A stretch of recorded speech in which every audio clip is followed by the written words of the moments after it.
സംസ്ഥാനത്തെ ഒറ്റപ്പെട്ട കനത്ത മഴ ഇന്ന് കണ്ണൂർ കാസർഗോഡ് ജില്ലകളിലും ജൂൺ 27-ാം തീയതി മലപ്പുറം കോഴിക്കോട് വയനാട് കണ്ണൂർ കാസർഗോഡ് ജില്ലകളിലും ജൂൺ 28-ാം തീയതി എറണാകുളം തൃശൂർ പാലക്കാട് മലപ്പുറം കോഴിക്കോട് വയനാട് കണ്ണൂർ കാസർഗോഡ് ജില്ലകളിലും കാലാവസ്ഥാ വകുപ്പ് യെല്ലോ അലർട്ട് പ്രഖ്യാപിച്ചു.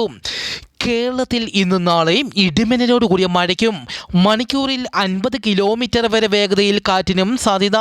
പൊതുജനങ്ങൾ ജാഗ്രത പാലിക്കുക. കാറ്റും മഴയും ഉണ്ടാകുമ്പോൾ മരങ്ങളുടെ ചുവട്ടിൽ നിൽക്കുകയോ മരങ്ങളുടെ ചുവട്ടിൽ വാഹനങ്ങൾ പാർക്ക് ചെയ്യുകയോ അരുതെന്നറിയിച്ചു.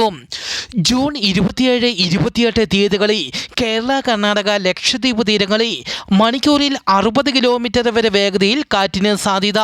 മേൽപ്പറഞ്ഞ സ്ഥലങ്ങളിൽ മത്സ്യത്തൊഴിലാളികൾ മത്സ്യബന്ധനത്തിന് പോകരുതെന്നും കാലാവസ്ഥാ വകുപ്പ് അറിയിച്ചു.